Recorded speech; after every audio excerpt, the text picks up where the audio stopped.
주셔도 감사합니다. 네, 그러면은 오늘도 시작을 해보도록 하겠습니다. 네, 오늘은 5월 1일 유라익 성경 로마서 13장을 읽도록 하겠습니다. 로마서 13장은 12장에 이어서 이제 관계에 대해서 나옵니다. 12장에서는 지체들과의 관계에 대해서 나왔죠. 네, 우리가 지체들과 어떠한 관계를 가져야 하는지, 하나님께서 각 지체에게 다 다른 은사를 주셨기 때문에 각자의 다른 모습을 인정하고 서로가 공동체 되어서 하나님 나라의 일을 위해서 쓰임을 받아야 하는 그런 내용들이 있었습니다. 13장에서는 우리가 정부와 국가와의 관계, 그리고 우리가 이웃과의 관계, 그리고 마지막 때의 우리의 모습에 대해서 나와 있습니다. 네, 우리 함께 성경을 읽으면서 바울이 왜 국가에 대해서 이야기를 했는지, 왜 이런 관계에 대해서 이야기를 하고 있는지 함께 읽어보도록 하겠습니다. 우리 로마서 13장 한 목소리로 함께 읽도록 하겠습니다. 각 사람은 위에 있는 권세들에게 복종하라. 권세는 하나님으로부터 나지 않음이 없나니 모든 권세는 다 하나님께서 정하신 바라. 그러므로 권세를 거스르는 자는 하나님의 명을 거스름이니 거스르는 자들은 심판을 자취하리라.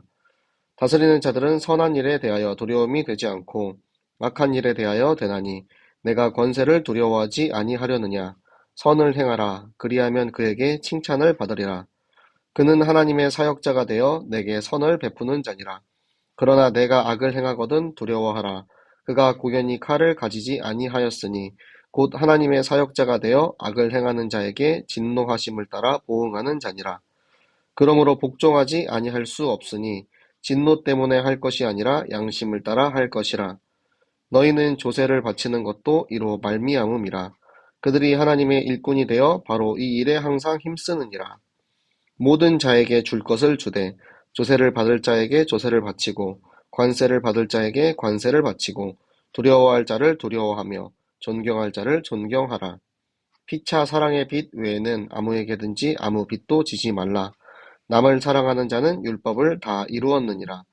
간음하지 말라, 살인하지 말라, 도둑질하지 말라, 탐내지 말라 한 것과 그 외에 다른 계명이 있을지라도 내 이웃을 내 자신과 같이 사랑하라 하신 그 말씀 가운데 다 들었느니라. 사랑은 이웃에게 악을 행하지 아니하나니 그러므로 사랑은 율법의 완성이니라. 또한 너희가 이 시기를 알거니와 자다가 깰 때가 벌써 되었으니 이는 이제 우리의 구원이 처음 믿을 때보다 가까웠음이라. 밤이 깊고 낮이 가까웠으니 그러므로 우리가 어둠의 일을 벗고 빛의 갑옷을 입자. 낮에와 같이 단정히 행하고 방탕하거나 술 취하지 말며 음란하거나 호색하지 말며 다투거나 시기하지 말고 오직 주 예수 그리스도로 옷 입고 정욕을 위하여 육신의 일을 도모하지 말라. 아멘. 네, 로마서에서 지금 바울이 우리 백성들이 이 나라에 대해서 어떠한 자세를 그들을 대해야 하는지 이야기가 나옵니다. 자, 위에 있는 권세들이라고 이야기 나왔어요. 이 권세는 나라를 이야기합니다. 특히 나라를 다스리는 국가의 통치 기구를 이야기하죠. 우리나라 같은 경우는 입법부, 사법부, 행정부의 3권 분립으로 나라가 구성되어 있습니다. 네, 모두들 알고 계시죠? 네. 그래서 이것들이 하나님으로부터 났대요. 이 권세가 하나님께서 허락하신 권세라는 거예요.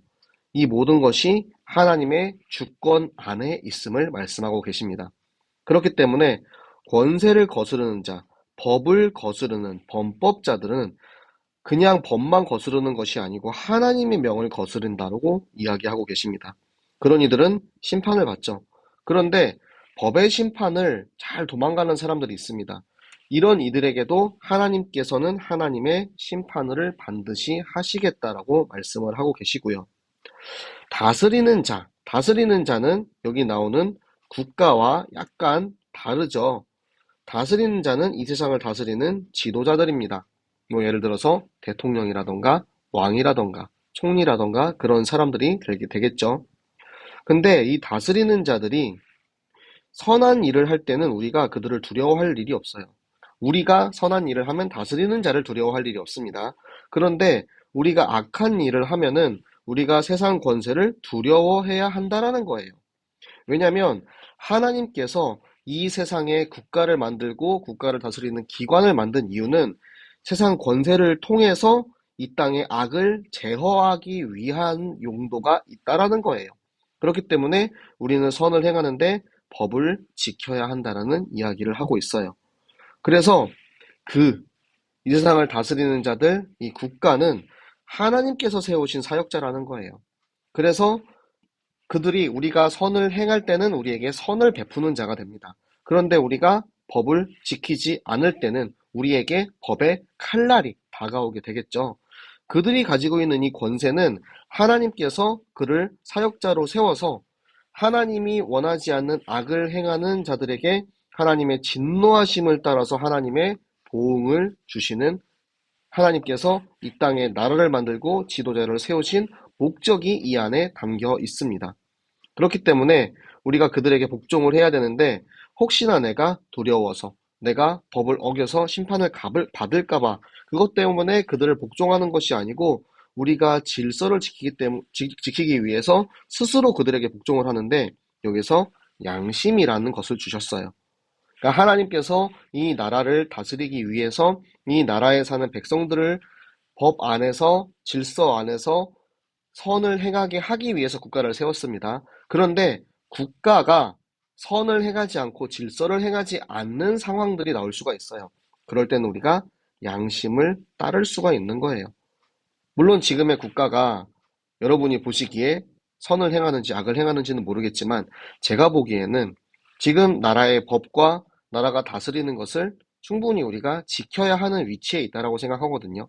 그렇기 때문에 우리가 나라를 위해서 기도할 필요가 있다라는 것입니다.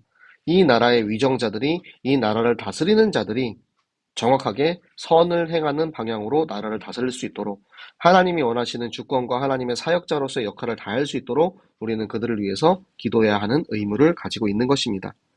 그래서 이 나라에 우리가 성도가 이 나라에 세금을 내는 것 또한, 우리는 하나님 나라의 백성이지만 그러면서도 대한민국이라는 나라의 국민입니다. 그렇기 때문에 나라의 세금을 내야 하는 것이고요.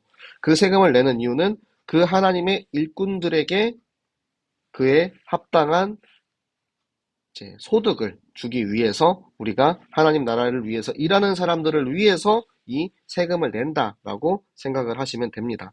그래서 국가에게 세금을 주고 우리가 세금을 받을 자에게, 그리고 여러 가지 국가에 필요한 일들을 위해서 우리가 협조하라는 거예요. 이 세상의 권세자를 우리는 두려워하는 마음도 가져야 합니다. 그리고 존경하는 마음도 가져야 합니다. 그것이 경외라는 거죠. 하나님을 경외하는 마음으로 이 세상의 권세자들 동안 우리가 경외해야 하는 이유가 있습니다. 자, 8절에서부터는 사람들과의 관계에 대해서 이야기가 나오는데요. 빚이 나와요. 아무 빚도 지지 말라고 이야기를 합니다. 여기서 빚이란 보통 우리가 채무 관계를 이야기를 하죠. 그런데 여기서 플러스로 마음의 빚도 지지 말라고 하셨어요. 우리가 이 사랑에 대해서 먼저 생각을 해야 돼요. 하나님께서는 사랑하는 자, 예수 그리스도가 모든 율법을 다 이룬 것처럼 우리 또한 그리스도를 닮아가기 위하여서 남을 사랑하는 사람이 되어야 한다고 합니다. 자, 가늠하지 말라, 살인하지 말라, 도둑지 말라, 탐내지 말라. 이 네 계명은 하나님께서 우리에게 주신 이웃과의 관계에 관한 6, 7, 8, 10 네 가지 계명입니다. 이 계명은 내 이웃을 내 자신과 같이 사랑하라는 그 하나님의 절대 계명 안에 다 포함이 된다라는 거예요. 사랑과 악은 반대말입니다. 하지만 사랑은 율법의 완성이다. 사랑은 그리스도다. 이것에 대해서 여러분이 아시면 우리가 지금 이 마지막 시기에 어떻게 이 시기를 대응해야 하는지에 대한 내용이 요 윗부분의 내용에 나온 거예요. 지금 마지막 때가 가까워 오고 있기 때문에 우리는 국가의 질서를 따라 행해야 할 의무를 가지고 있고, 마지막 때에 우리가 서로가 서로를 사랑하는 그 공동체 의식을 가져야 한다는 것입니다. 그래서 이제는 깰 때가 되었어요. 너희는 늘 깨어 기도하라는 말씀이 있죠. 영적으로 깨어 있어야 합니다. 우리 청년들 영적으로 깨어 있어야 합니다. 내가 말씀으로 깨어 있어야 합니다. 하나님 앞에 깨어있는 청년들 되시기 바랍니다. 왜요? 우리의 구원이 마지막 때가 가까웠대요. 우리는 지금 말세 시대를 살고 있습니다. 예수 그리스도가 이 땅에 오시고 다시 재림주 그리스도가 오시기까지의 시대를 말세 시대라고 합니다. 언제 그리스도가 다시 오실지 알 수 없어요. 물론 지금 당장이 아니라는 사실은 정확히 알고 있습니다. 왜요? 예수님 언제 오신다 하셨죠? 마태복음 24장 14절에 이 천국 복음이 땅끝까지 전해지는 그때 예수 그리스도 다시 오신다 하셨기 때문에 아직도 이 복음을 들어보지 못한 저 밀림 오지에 있는 수많은 사람들이 있기 때문에 우리들 선교사가 필요한 것이고요. 여러분들 청년들이 해외 선교, 세계 선교 237 총종족을 위해서 기도해야 하는 이유도 이것입니다. 그래서 그 말세 시대를 살고 있는 우리가 이제는 그리스도가 오실 때가 점점 가까워 오고 있기 때문에 이제 우리가 잠에서 깨어서 그리스도의 군사로서 이 빛의 갑옷을 입어야 한다는 것입니다. 그래서 우리가 단정히 행하고 영적인 질서를 지켜 행하고 방탕, 술 취함, 흠난, 호색 이런 다툼, 시기 세상에 빠지고 세상의 법에 속고 사단에게 속는 것이 아니고 우리는 예수 그리스도로 영적인 무장을 해서 이 육신의 일, 이것들을 하지 말라고 하나님께서 우리에게 이야기하고 계십니다. 네, 예수님 언제 오실지 솔직히 우리가 알 수가 없죠. 저는 굉장히 기다리고 기대하고 있거든요. 여러분들은 어떠십니까? 여러분들은 예수님 오시는 그날을 위해서 대비하고 계십니까? 여러분이 예수님 다시 오셨은 그때 예수님을 만났을 때 예수님에게 어떤 말을 하시겠어요? 그때를 위해서 깨어있는 청년들 되시기 바랍니다. 국가와의 관계, 이웃과의 관계, 모든 사람과의 관계를 통하여서 내 이웃을 사랑하라 말씀하신 그 사랑의 율법을 가지고 우리가 모든 이들에게 이 사랑의 복음을 전하는 증인으로 여러분 현장의 성경학교의 일꾼으로 세워지시기 바랍니다. 그래서 우리가 진짜 청년들이 우리 모든 새생명교회가 이 일을 위해서 한마음 한뜻이 되어 나가는 것, 그게 바로 생명 렘넌트 공동체입니다. 이번 주에 뭐라고 하셨죠? 미스바는 공동체 운동입니다. 우리 모든 청년들이 함께 공동체 되어서 이 땅에 하나님께로 다시 돌아와서 그 말씀의 복음을 통하여서 그 말씀을 붙잡고 기도할 때 이 세상의 모든 흑암이 꺾이는 것을 체험하는 우리 모든 청년들 되시기를 예수 그리스도 이름으로 축복합니다. 네, 기도하도록 하겠습니다.